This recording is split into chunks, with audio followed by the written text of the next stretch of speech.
Hello everyone, welcome back to PG smart learning. पिछले lecture में हमने ऑपरेटिंग सिस्टम के काफी इंपॉर्टेंट टाइप्स को कवर किया। सबसे पहले हमने बैच ऑपरेटिंग सिस्टम पढ़ा, उसके बाद multi programming, multitasking, multi processing, time sharing and real time operating system को डिटेल में समझा था। आज हम ऑपरेटिंग सिस्टम के एक और इम्पोर्टेंट टाइप को समझेंगे, that is distributed operating system. सबसे पहले एक प्रॉब्लम को समझते हैं। सोचो एक कंपनी है जहाँ सारे एम्प्लॉय सिर्फ एक ही कंप्यूटर पे डिपेंड करते हैं और जैसे जैसे यूजर्स और वर्कलोड इंक्रीज होते जाएंगे उस कंप्यूटर पे लोड भी बढ़ता जाएगा। अब दो प्रॉब्लम सामने आती है, पहली प्रोसेसिंग स्लो होने लगती है और दूसरी अगर वही एक कंप्यूटर किसी रीजन से फेल हो जाए तो पूरा काम रुक सकता है। तो अब नेचुरली हम बेसिकली एक आइडिया क्या होगा कि एक कंप्यूटर को रिप्लेस कर दिया जाए मल्टीपल कंप्यूटर से, ताकि मल्टीपल कंप्यूटर मिलकर काम करेंगे तो वर्कलोड भी डिवाइड हो जाएगा और परफॉर्मेंस भी इम्प्रूव हो जाएगी। लेकिन यूजर को ये फील नहीं होना चाहिए कि वो अलग अलग कंप्यूटर यूज कर रहे हैं।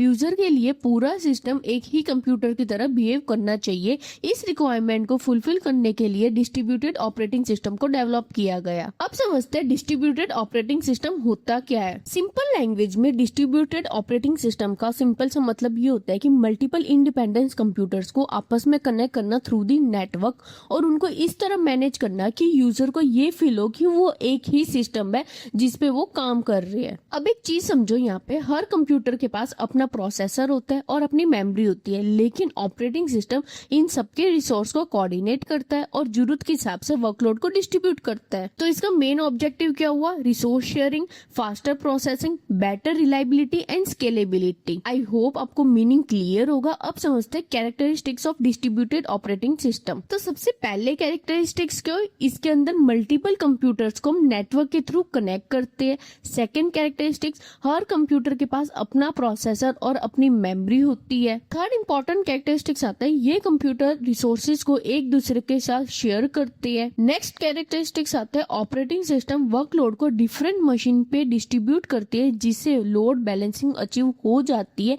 क्योंकि हमने स्टार्टिंग में क्या देखा था कि एक सिस्टम के ऊपर लोड पूरा ही डालने के बजाय हम मल्टीपल कंप्यूटर्स का यूज कर लेते हैं ताकि हमारा लोड जो भी एक कंप्यूटर पे जा रहा है वो डिवाइड हो जाए between the multiple computers. Next important characteristics आती है, अगर किसी एक सिस्टम में प्रॉब्लम आ जाए तो बाकी सिस्टम कंटिन्यूसली काम कर सकते हैं और इससे हमारी रिलायबिलिटी भी इंप्रूव होती है। क्योंकि आप कुछ सोचो, अगर एक ही सिस्टम है वो फेल हो गया तो उससे बेसिकली क्या होगा? सारे काम रुक जाएंगे। और वहीं अगर हमारे पास मल्टीपल कंप्यूटर्स है तो उसमें अगर एक हमारे पास प्रॉब्लम भी आ जाती है कंप्यूटर में तो बाकी रिमेनिंग कंप्यूटर्स अपने काम कंटिन्यूसली परफॉर्म कर सकते हैं, उससे हमारे काम पे कोई भी इफेक्ट नहीं होगा। एंड नेक्स्ट इंपॉर्टेंट कैरेक्टरिस्टिक्स आता है, यूजर को ये पूरा सेटअप एक ही सिस्टम की तरफ फील होता है। यूजर को ये पता भी नहीं चलता कि उसका टास्क एक्चुअली में किस कंप्यूटर ने एग्जीक्यूट किया है। अब समझते हैं working of distributed operating system. सबसे पहले यूजर सिस्टम को कोई टास्क प्रोवाइड करता है। ये टास्क काफी बड़ा भी हो सकता है या मल्टीपल ऑपरेशन से मिलकर भी बन सकता है। फिर उसके बाद ऑपरेटिंग सिस्टम उस टास्क को एनालाइज करता है और उसे छोटे छोटे पार्ट्स में डिवाइड कर देता है। अब ये डिफरेंट पार्ट्स नेटवर्क से कनेक्टेड अलग अलग कंप्यूटर को असाइन कर दिए जाते हैं। हर कंप्यूटर अपने असाइन पार्ट पर इंडिपेंडेंटली वर्क करते हैं। जब सभी कंप्यूटर अपने अपना वर्क कंप्लीट कर देंगे, ऑपरेटिंग सिस्टम उनके सबके रिजल्ट को कंबाइन करता है और फाइनल आउटपुट यूजर को रिटर्न कर देगा। अब यूजर के लिए ये पूरी प्रोसेसिंग बिल्कुल सिंपल लगी। उसको सिर्फ फाइनल रिजल्ट दिखा, उसको ये नहीं पता कि एक्चुअल में उसका टास्क एग्जीक्यूट हुआ कैसे है और उसको ये भी नहीं पता कि कितने कंप्यूटर्स ने उसके ये टास्क को एग्जीक्यूट करा है। इस वजह से डिस्ट्रीब्यूटेड ऑपरेटिंग सिस्टम में प्रोसेसिंग काफी फास्ट हो जाती है और रिसोर्सेज को भी काफी एफिशिएंटली यूज करता है। अब देखो, सबसे ऊपर आपको यूजर दिख रहा होगा जो सिस्टम को एक टास्क सबमिट करेगा। ये टास्क डायरेक्टली किसी एक कंप्यूटर के पास नहीं जाता। सबसे पहले डिस्ट्रीब्यूटेड ऑपरेटिंग सिस्टम उस रिक्वेस्ट को रिसीव करता है। फिर ऑपरेटिंग सिस्टम डिसाइड करता है कि टास्क को किस तरह डिवाइड करना है और कौन सा पार्ट किस कंप्यूटर को असाइन करना है। यहाँ कंप्यूटर ए, कंप्यूटर बी और कंप्यूटर सी एक ही नेटवर्क के पार्ट्स है। तीनों अपने अपने असाइन वर्क को साइमल्टेनियसली परफॉर्म करते रहेंगे। प्रोसेसिंग कंप्लीट होने के बाद ऑपरेटिंग सिस्टम सभी आउटपुट को कंबाइन करता है और यूजर को एक फाइनल रिजल्ट प्रोवाइड कर देगा। ठीक है, इतना क्लियर है। अब समझते हैं advantages and disadvantages of distributed operating system. सबसे पहले एडवांटेजेस आते हैं रिसोर्स शेयरिंग। मल्टीपल कंप्यूटर अपने हार्डवेयर और सॉफ्टवेयर रिसोर्स को शेयर कर सकते हैं।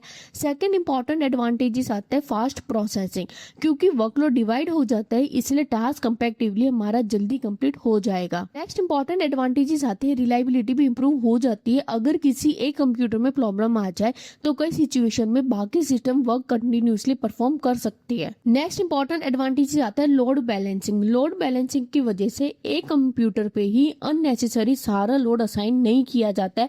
बेसिकली यहाँ पे क्या होगा, जितने भी हमारा लोड आएगा उसको हम डिवाइड कर देंगे बिटवीन दी मल्टीपल कंप्यूटर्स। ठीक है, इतना क्लियर है। अब समझते हैं limitation of distributed operating system. सबसे पहली लिमिटेशन आती है नेटवर्क डिपेंडेंसी। अगर नेटवर्क में प्रॉब्लम आ जाएगी तो कम्युनिकेशन हमारा इफेक्ट हो जाएगा। सिस्टम को मैनेज करना भी कंपैरेटिवली हमारा डिफिकल्ट हो सकता है।